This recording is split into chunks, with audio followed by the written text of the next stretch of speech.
Aquí vamos a distinguir entre dos cosas.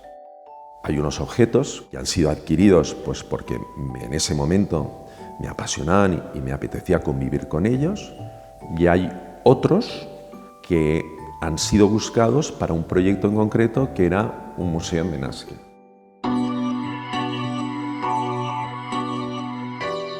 Muchas de las cosas que aquí se exponen tenían como misión estar ahí.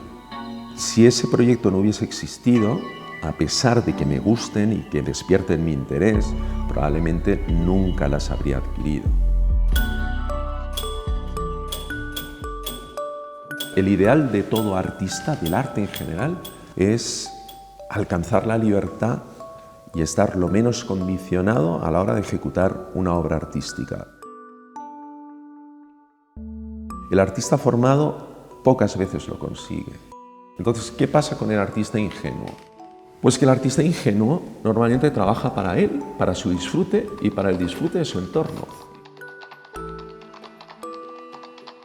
No tiene el concepto de ser artista, no trabaja para vender y no tiene ninguna intención de pasar a la posteridad. Y eso lo convierte en una persona extraordinariamente libre. Y además no ha sido formado. Y por lo tanto no lleva los cánones y las reglas introducidas en su cabeza. ¿Y qué hacemos con los artistas ingenuos? ¿Los tenemos que relegar siempre a los museos etnográficos? ¿Al hermano pequeño de los museos? ¿A esos museos que nunca tienen una dotación? Y hay obras maestras de arte ingenuo que tendrían que estar en los más grandes museos. Busqué ese título de arte ingenuo para no utilizar otros términos que se han venido usando y que tienen connotaciones peyorativas. Por ejemplo, el arte popular, que siempre quieras que no, ha sido como un poco el hermano pequeño, ¿no? Un entretenimiento, algo que nos hace gracia, pero a lo que no se le da una gran sustantividad. Artesanía no podía ser, porque la artesanía es siempre muy tributaria de una herencia recibida, es la continuación de una manera de hacer las cosas. El arte tiene que tener cierta chispa, tiene que tener un componente individual que muchas veces en la artesanía no se da.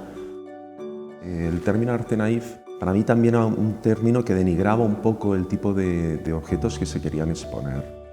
Art brut tampoco, porque el art brut es un término que se reserva un poco para personas desequilibradas. Y entonces se me ocurrió el término de arte ingenuo porque no tenía el lastre que tienen otros términos. Entonces lo que me interesaba era pues esa visión de ese periodo en el que el arte era común para todos, luego cómo evoluciona el arte popular de las clases sencillas hasta nuestros días, y finalmente pues a finales del siglo XIX y a principios del siglo XX, cuando deja de contar en el arte formado lo que es la habilidad, lo que es la técnica, y empieza a contar más la creatividad y la expresión, pues el artista formado empieza a hacer guiños y empieza a tomar como referencia sobre todo lo que es el arte de los niños. Y entonces el artista formado introduce cierta ingenuidad.